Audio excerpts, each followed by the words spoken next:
everyone, and today's topic will be about third culture kids. Take that for a moment and let it sink in. Third culture kids. This week's topic is very close to my heart because for the longest time we seek what we seek, a sense of belonging, a sense of familiarity. Mm-hmm. And you don't get it, and once you think you've gotten something that four corner borders of your belonging or your existence, and then it doesn't really, it's not it. So I think it's going to be a very interesting topic and a conversation to conversate on it. Yeah, take it away. And as you mentioned, we'll be speaking in multiple languages, and today's language is Swahili. So I've told you guys I'm from Congo, so Swahili is my mother tongue. So yeah, it will be very interesting to see if Rosie Rose knows some Swahili words. Yeah.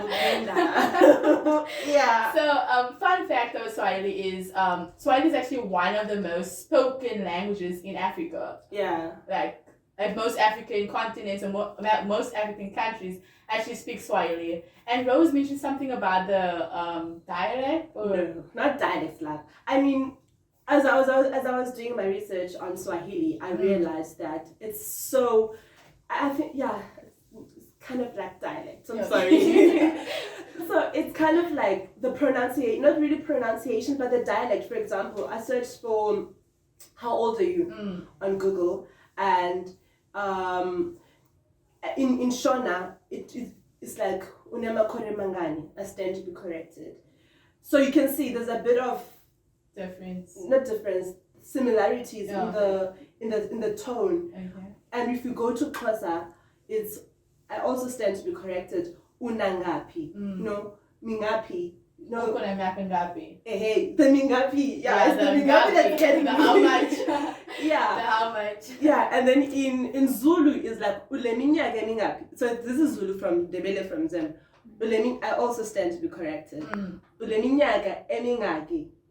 See, the mingaki or the mingapi. The mingapi. So how much is kind of sounding the same. Yeah, so I think I am validating the fact that Swahili is it's in every African language. It's very common. Like the words are very common. And plus Swahili is one of the most easiest languages to speak because it's like what you read is what you're going to say. It's not like Afrikaans or French where you see those commas and ellipses. So it's very easy. So me teaching you Swahili, right? The first thing that you would tell a person who speaks Swahili is jambo. Jambo, that's hi, how are you? Hello. Yes. I searched. She was right. I searched. And okay, since you hello, you say uko bien. Sorry? Uko bien. Uko bien. Yeah, uko bien. Uko bien. How are you? Are you good? Oh, are you good? Yeah, so it's basically like how are you? Are you good? Okay. So like if you want to ask the person jambo, they said jambo sana. So I'm just replying to jambo. And then uko bien, are you good? Uko bien. And then your reply is niko bien. Niko bien. I'm good. It sounds like como bien. Is it como bien? So sorry for the French people.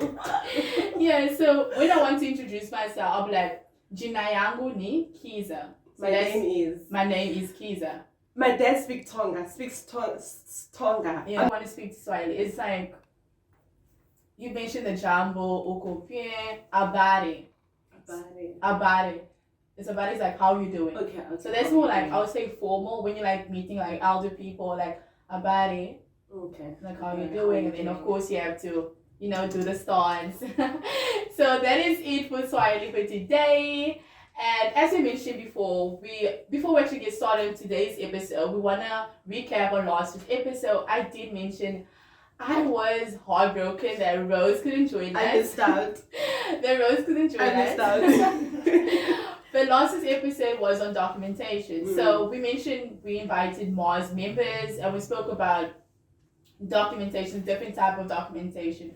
And the thing that we highlighted was that most people just term the word documentation because they don't really know what type of documentation you have. Right. So for example, if a police come to you and be like, okay, give me a document, because they don't know if you have asylum seekers, so they don't know what is the name of your document, so they all term it as one. As immigrants. As a document. So you as an immigrant or the migrant, you right. just give in what you think is your document. Right. So we actually differentiate between asylum seekers and refugee status. Because I think like most people actually didn't know there was a difference between the two.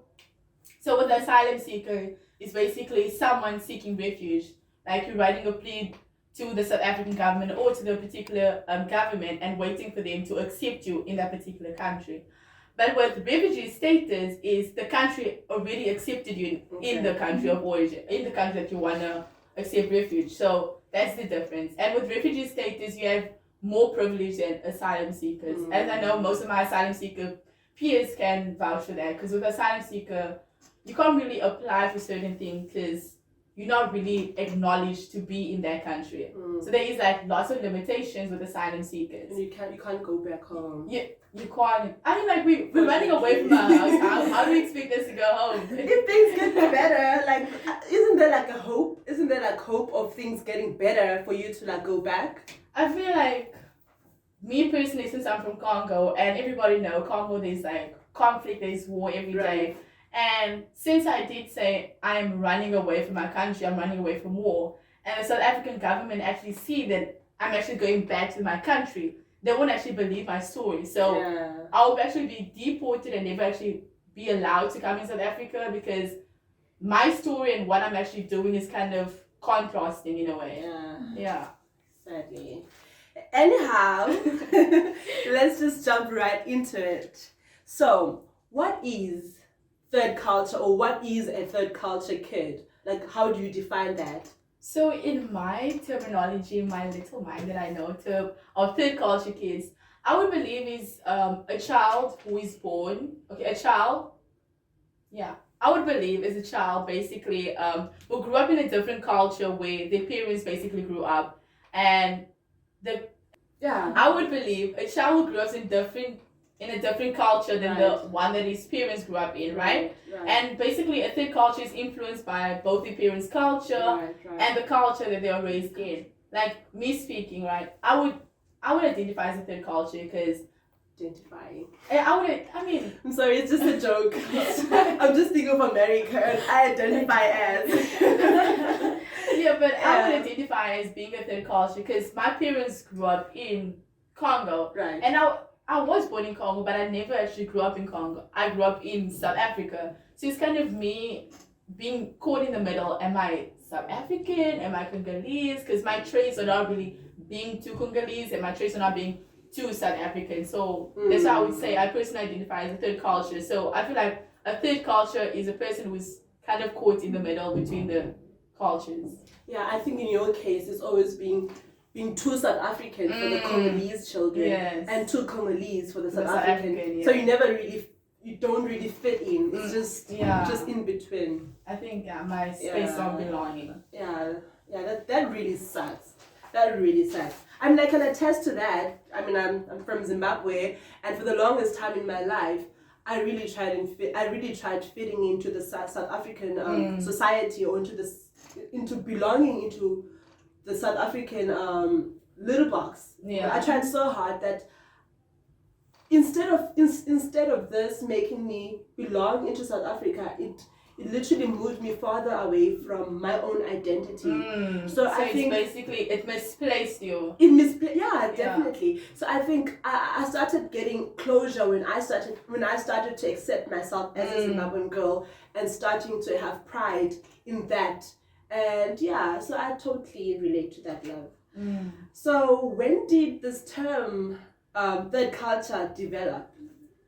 The term third culture. Yes. Well, I feel like everything developed in the 90s, the olden days, not as new generation.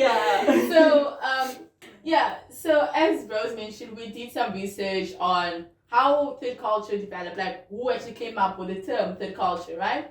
And we actually found that it was a couple named John and Ruth Usman in the 1950s who actually described, like, the children who were living in America and like how they had to go work and go look for jobs and go live abroad. So basically they moved away from their country of origin to another country to look for stability. So that's when the two couple actually termed the word third culture, because they saw that yes, this is not the place where they were originally born, but this is the place they are in now, and they had to adapt to those certain environments. So I think that is where the term third culture developed.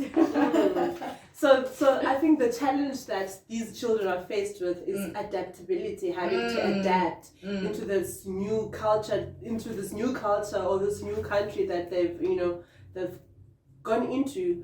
And I can just think of the culture shock, the language shock. Even cultural barriers, because like I'm from Congo, right? I have roots in Ethiopia, so we have like Muslim and Christian roots. But if I go in a place where it's like fully Islamic, and then I'm not really used to being fully Islamic, so I feel like I would not be able to adapt, because I know in the Islamic religion, women are not really allowed to wear pants. Like in Egypt, like if you're in a place where you wear pants, you can get a fine. So it would be also, you're putting your life in danger as a third culture, because you don't even know how to identify yourself and how to adapt to this certain environment. Yeah. I mean, when I went to Zim last year, I remember I was so my family, so I didn't mention, so my mom is purely Shona, my dad, he's from a multilingual family, so he speaks Tonga, he speaks Ndebele, and then he speaks, is it Nambia, Udombe from Zimbabwe. So I remember going, so I'm not fluent in Shona, mind you, I'm not fluent in any of my dad's language. I'd like to believe that I'm fluent in English and a bit of Xhosa. Yeah. So anyways, so I was in Victoria Falls, and I remember I had gone so we had gone to the to the farm with my cousins, and I remember seeing this child from the area. And he literally said a word to me. I forgot the word, but if I were to relate it in South Africa, I would probably relate it to Ikwerekwiri or an outsider. So now imagine you are in your own country and you are being termed as an outsider. How that would feel to you, especially if you're already having some identity crisis. Yeah. So I think also it's we can't say it's a matter of ignorance. It's a matter of not being well informed of the struggles that these children face. Yeah. And I feel like that is why we are here today, because we just want to highlight issues that are affecting the youth on a daily basis. It's not everybody know that being a third culture influence you negatively or influence you positively. So we just want to kind of put that word out there, educate the youth and educate everyone, because it's not only the youth that struggle to know these issues, but I feel like even our parents also don't know that these issues exist. So we just want to be the spokesperson for those who don't know. Yeah, definitely. I mean, definitely. I mean, I was thinking of, we don't really fit into the third culture slot, and we don't quite really fit into because I read there's something also called the immigrant kids. Then there's the cross culture kids. There are a lot of kids, and we don't really fit right into it, because remember there are like youth who are not originally from from South Africa. They're not recognized as South Africans, and maybe they in their countries they're also not recognized as citizens. So they're not legally recognized in both countries.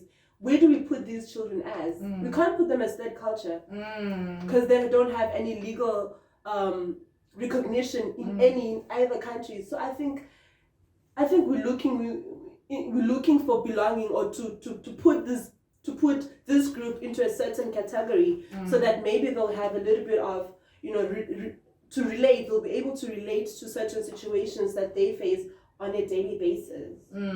Yeah. So yeah, basically. So why was this concept third culture kids developed? Why do you think it was developed, love?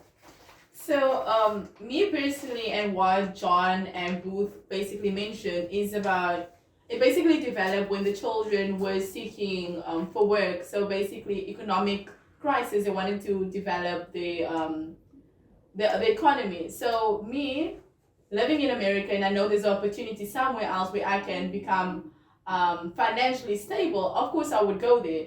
So because so mentioning that people are moving out of the country because of economic and they wanna be financially stable. Like with our parents, and I think Rose, you mentioned that like when your parents came to South Africa, it was more of an economic crisis and rather than a natural disaster or war. So because our parents are moving to a certain country, we have no way but to adapt to that certain country because we can't also tell our parents no, because at the end of the day we know it is for our better, it's for like to live for a better life. And they also mentioned about like military. Some military are third culture because you know like in North Korea and South Korea, when a guy is like by 23 years old, he has to join the army. I read about that. And joining the army, like with the BTS, I'm a BTS fan, so I would know that. So like when a guy is 23 years old, he basically has to join the military. It's like law. You can't say no to it. And of course, when you join the army, you have to move into certain countries. And for like moving into a certain country, and you feel like, okay, this country is more economically good for my part, and then you will learn actually to live in that country, and then you will basically adapt and become one with that country and their nature and their religion and their culture.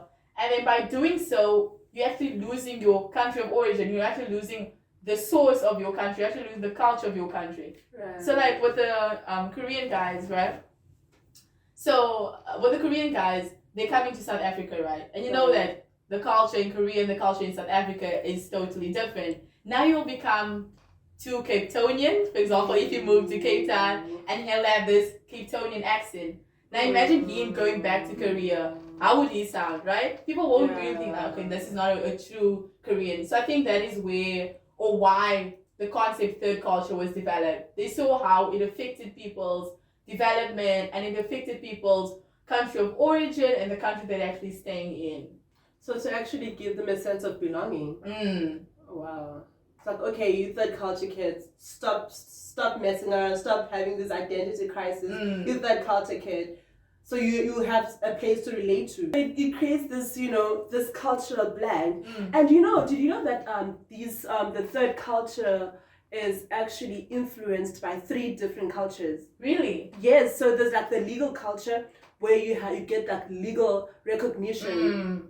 And then you have the second culture, which is like a geographic culture, which is the places that you've lived, you've stayed, and the places that you've connected with, the places that you have memories, the places that you've created an emotional connection with. Emotional attachment, Yeah, and then which is the third culture, which is relational, meaning the places that you've made, friends, family, you've shared, you have like shared experiences with other people. So you mentioned the geographical, cultural. Yeah. So with the geographical culture, like when I came to South Africa, I was first in Congo, and then you had to transition from Congo to Mozambique to Zimbabwe to Joburg, and Joburg finally to Cape Town. So that's a long journey. Yeah, that's very interesting. And then we mentioned before we are invited. Didn't mention actually. Surprise!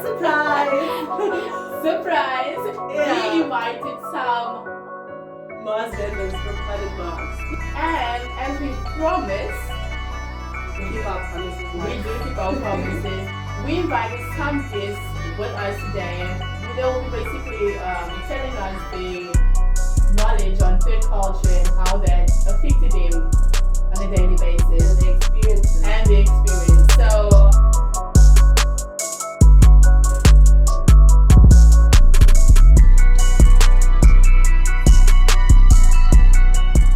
welcome back. We still here. This is Africa Unite Youth Radio. And as we mentioned today, we have a lovely guest with you today. So can you guys please introduce yourselves? Hello, my name is Evidence Monday. Hi guys, my name is Sharon. Hi guys, my name is Koffi and Specific. You can catch me on my socials as Koffi or Kulua Koffi. Oh, he's advertising. That's good. They know me from the previous episode. Oh, sorry, I wasn't there. So, yeah. So guys, today we'll be talking about third culture kids. So, stating that topic in mind, what comes to mind when you hear the word third culture kid or just third culture in general? Or what comes to my mind as third culture, if I didn't know the meaning, I would assume that it's just someone who made up their own culture from a third person's perspective, something like that. I feel third culture, I mean, having three different cultures. So third culture child, you having three different cultures, something like that. Okay. For me, the third means you're not the first generation, you're not the second, you're from the third, and it's like a whole new culture combined with the other. Interesting. So I heard everybody's definition of what third culture is, right? And like all of you guys are right, but what Mr. Google said, a third culture kid is basically a person who grew up in a different culture from his or her parents. And a third culture is basically influenced by the country of origin where your parents grew up and the country of origin where you are raised up in. So basically, you being different from your parents' country of origin and growing up in a different country. So that's where you define as a third culture because you don't really know your country of origin. You're not really native. And from what Kiza had said, do you maybe consider yourself as a third culture kid? And if so, please do elaborate. Sounds like the question paper. Yeah. So I will, okay. So I would, yeah, I am a third culture child because the reason being, I am not really familiar with the roots, with my roots and where I come from because my parents are Zimbabwean, they were born in Zimbabwe, I'm Zimbabwean, but then I was born in Botswana and raised in South Africa. I went to Zimbabwe, but I don't remember anything, so it's like I never went there, it doesn't exist to me. So so yeah, as the definition states, third culture child is not raised where the parents were raised basically. So I was not raised in the same environment my parents were raised, so therefore makes me a third culture child. Yeah. And then how about you, Sharon? I would say I'm a third culture kid because my parents were raised in Zimbabwe. I was born there, but I don't even remember any memories from me being there as a child, and I was raised in South Africa. But I actually love it because now my parents get to start off a new, fresh environment for me rather than me reliving what they lived. So I'm living like a whole new in what they lived. Okay, interesting. I would say my whole family is like third culture because my mother was born in Rwanda, my dad was born in Congo, I was born in the other side of Congo. My sister The other side of Congo? This Kinshasa and DRC. Oh, okay. So I was born in Kinshasa. Kinshasa, yeah, Brazil. My brother was born in Brazzaville. My sister was born in Mozambique. My baby brother was born here in South Africa. So even with them, let's say my father, since I'm sure my father's parents were born in Rwanda. So that made him a third child. I don't know if that makes me a fourth child. Fourth child. So mentioning that you guys didn't grow up in the country of origin of your parents, so how long have you guys been living in South Africa? I came to South Africa when I was 9 months old. So 9 months, yes, 9 months old. So I was like born in Botswana. I think like 6 months or something. I went to Zimbabwe. Sorry to cut you off. So you stayed in Botswana for 6 months? I think so. We stayed in Zimbabwe for in Botswana for 6 months. Right. We moved to, as they say the story, we moved to Zimbabwe for like 3 months. Right. And then that is when my dad was already in South Africa. He already got a job and a house and everything was stable here. So then we moved. So when I got here, I was 9 months old. So yeah, so I've been here for practically, I'm old 17, like 16 years already. Wow. And I only went once. So yeah. So you went once in Zim? Like once. Like after that like 3 months period, right. I went again, I think just before my grandma passed away, I think 2011. Okay. Yeah, I think I was like, I don't know, 4, 5, something. So yeah. Wow. So I've been living in South Africa for 15 years. So I was born in Zimbabwe. So I didn't live in Zimbabwe for that much of a long time because I lived in the city, capital Harare, and then from there I moved to South Africa, here in Cape Town. So I do visit sometimes, but I haven't been there now in like 4 years. But every time I visit, it's like it's a whole new state, and the language is just different from what you speak at home. Because there now it's like, is this really like the language? You're like asking yourself, because now you don't even understand the words. What you thought, what you knew, that was not it. So wait, you speak Shona at home, Yes. and in Zim, there's also a whole different Shona. It's like a whole different Shona. It's like there's many languages. My dad is Shona. My mom has her own language. So now when going back and forth between my mom's place to my dad's place, it's like different languages. So you're not really like able to adapt. No, it's like sometimes I just sit there and they're speaking to me and I'm just blocking and I'm waiting for my mom so that they can finish so that she translates it. Then I answer back to my mom and then she translate back. Wow. What language does your mom speak? What do you call it? Chicheba. No, but I forgot it. I'll remember now. Because my mom and his parents came from the same place. Oh, But my dad is from another place. okay. And Koffi? I think I was here in South Africa for, I'm not good in math, but I came here in 2004, and in 2005 I was born in 2001. 18 years. Wow. So this is like, so from what I'm picking up, so South Africa is all they know, and it's more or less like home.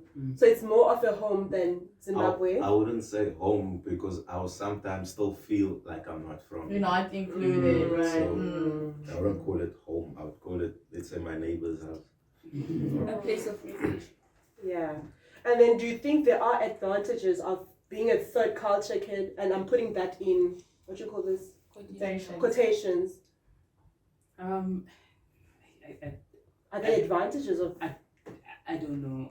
I don't think so, because it is so difficult that you've been growing up in South Africa for so long, Right. but then you still don't feel accepted or noticed, or they just cut you out and you're just so out, you're like just the odd one out, and you can see that here's this one particular flower out of this bush that is just looking like doesn't belong there, but it's been there for such a long time. And like for you, it actually doesn't make sense because you've been living in South Africa. This is the only place that you know. Yeah. So you don't really feel validated enough. Even you've been in South Africa, you kind of identify yourself as a South African. Like even your traits, your culture, everything. Like I would say the other that can be under advantage is knowing more languages than your parents. You know theirs and the country you live in. multilingual.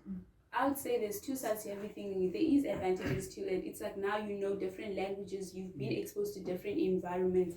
Now you're part of a whole new other culture, because now if we were not part of it, we wouldn't be calling ourselves the third culture kids. So there are advantages to it, and then there's also disadvantages, because now in South Africa you're not accepted enough, and then when you go back you're also not accepted enough because you don't know the culture there. It's like So, I did go to I just went to the old good Google to ask for the advantages of, of being a third culture kid. And apparently third culture kids are highly adaptable. Now, I can't, sorry.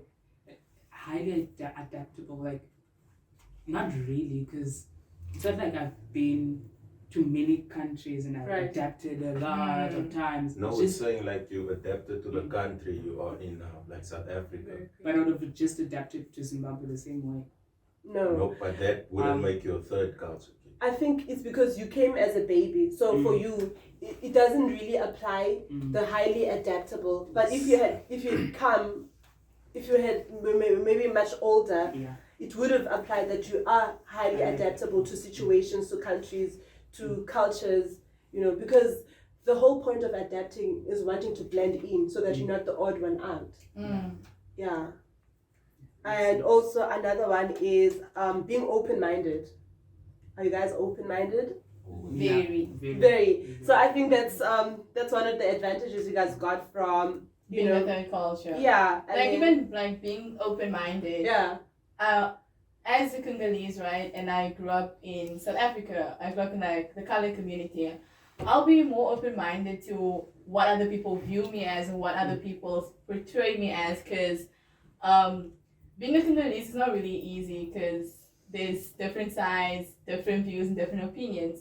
So I think like I'm more open-minded to people's opinion and to people's views, and not just being, okay, I'm a Congolese, I should act a certain way, or I grew up in a colored community, I should act a certain way. So I feel like being a third culture, there is more advantages than disadvantages. That's my own personal experience. Yeah, so it says here, able to cross cultures with ease, more empathetic, and better at communication. Yes. Yeah. So yeah, basically. So I think. So do you guys feel like you guys are accepted by the country or by the society? No. I would say yes, because I was raised in a retreat where there's a lot of Congolese, coloreds, and then I also moved to in Philippines. So I'm sure there's also closest, and if they speak closer around me, I would understand. If they speak Afrikaans around me, I would understand. But the other part that will get difficult is me. The other part that will get difficult is for me to speak the language back. But if I think the sentence in my head and say it out, then I would say it fluently, other than just saying it off the head, off the top. So Koffi said yes, right? But I just want to like rephrase the question a bit. Do you perhaps think society view different because you are third culture? I'd say yes, because sometimes it's like when you're sitting maybe with your parents, some family member, they'll be like, oh, you don't know, you don't understand this and that and that and that and that and that. Oh, you guys are too young, or you guys did not grow up in a certain environment they grew up, so you guys or we viewed as the people that had it easy in life. So you are viewed as the people who had it easy in life by the country of by South Africa, or by the Zimbabwean kids in Zimbabwe? Everyone. I think everyone. For me, it hasn't been easy to adapt. Like it has not been easy at all. Although I've been here for so long, it has not been easy. I've never even went to Zimbabwe or anything like that. I've always been here, but it is not easy because like people just view you differently. And I'm not ashamed of being Zimbabwean. I'm not ashamed of being who I am and from where I am. So I speak my language, I practice my language.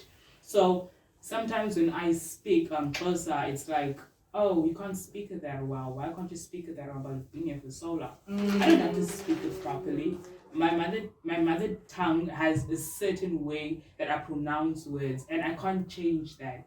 So if I can't speak it like exactly the way it is supposed to be spoken, you have to respect that, because I know so many languages already and my tongue is messed up. It's like my tongue is in a cage. It's just been shifted from one area to another, and it's so difficult to adapt. So society has not really accepted me that much. But there are some good days, there are some good times where they'd be like, oh, you're Zimbabwean, wow, no, I wouldn't have tell you apart. Like it's just you don't look Zimbabwean, and it's not, I wouldn't say it's a nice feeling, but it's like, oh, okay, they accept me. Oh, I don't look too, but it's just me fitting into peer pressure, I guess, and it's like, oh, I have to fit in. So for me, it's good and it's hard. How about you, Koffi? I wouldn't say it's hard to adapt for me. I wouldn't say it's hard to adapt. Do you feel that South Africa, the society has accepted you, or that it views you as different? Is it? Huh? Oh, do you think the society views you different because you are a third culture kid? I'll say to an extent, but at most, not everyone would know you a third culture kid unless you ask to. Because only once they know, then the excuses of, oh, you had it easy, oh, you know this because you're born here, those type of excuses will come up. But other than, for the most part, I don't think it will be an advantage. I would like to, because I relate so much with what Evidence said. I mean, I attended high school. I know you guys did as well. But high school for me it was horrible. Because I had a horrible experience of high school with regards to my identity and with regards to not feeling like I fitted in with the Xhosa kids or with the colored kids, even with the Zimbabwean kids, because the Zimbabwean kids didn't want to hang out with me because I didn't speak Shona as well as they did, or the Xhosa kids didn't want to hang out with me because I was too much of an English girl, and the colored kids thought I was too much of a too English posh kid. Like a coconut. Yeah, so I had it difficult, honestly, with the society, even the adults in taxis talking badly about these foreigners or about these people. Why don't they go back to their country or whatever? So I have found it very difficult.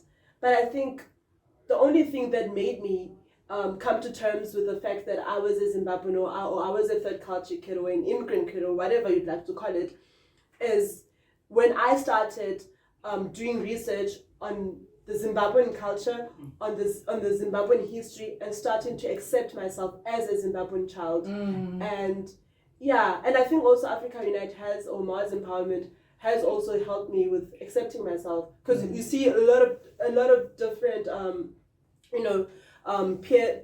kids who come from different countries and who speak so proudly and fondly of their own countries. So that it compels you to want to do the same with regards to your country. So yeah, I mean, like, it is rare to find that people are actually confident of being who they originally are, because as a Congolese, I wouldn't say I'm confident of being Congolese, or because I mean, there's negative sides to every continent or to every country, and because of the way society view us, it makes you feel like, should I really say I'm Congolese, or should I just assume that, like, let people assume that I'm a colored girl? You understand? So I feel like it's really difficult for us to actually accept who we are and feel comfortable in saying that this is who I am, this is my country of origin. Interesting. I partly do not relate to what Rose said. It's like, maybe for me, it's like when I get back home after outside speaking Afrikaans with the colored, speaking Xhosa with the Xhosa people, speaking English with other friends that do not understand my language. When I get home, it's like my dad, like, he always makes sure that he reminds you who you are. It's like he teaches me how to call my whole clan names, even though I forget sometimes. It's like he just shows you the beauty of Zimbabwe. It's like at home, it's important that your parents show you all of that, so that when you're in a crowd, you'll be able to say, listen, I'm this and this and this and this and that, and you can be able to say it proudly. Wow, that's beautiful. So beautiful. You mentioned basically adapting, accommodating, like, How do you feel like the government or the society should accommodate third culture kids? That's a good one. The government. Like the government or the society, how are they responsible to accommodate third culture kids? I don't think the government could help you. Isn't that more of a personal issue of how you would stand up for yourself against society? Because I don't think it's like saying you have depression. The government can't help you unless you take yourself to go seek help at a therapist or something. That's a good one. Society, I think, can actually change, but the government, I'm not sure about that. It's like with society, as I said, when I get back to my mom's village, it's like they're speaking a whole new different language, and instead of them just speaking it to me and then expecting my mom to translate, let them teach me, like, accommodate me, teach me. I'm willing to learn, so that next time I come back here, when you guys speak, I'll be able to speak rather than me using my mother as a translator.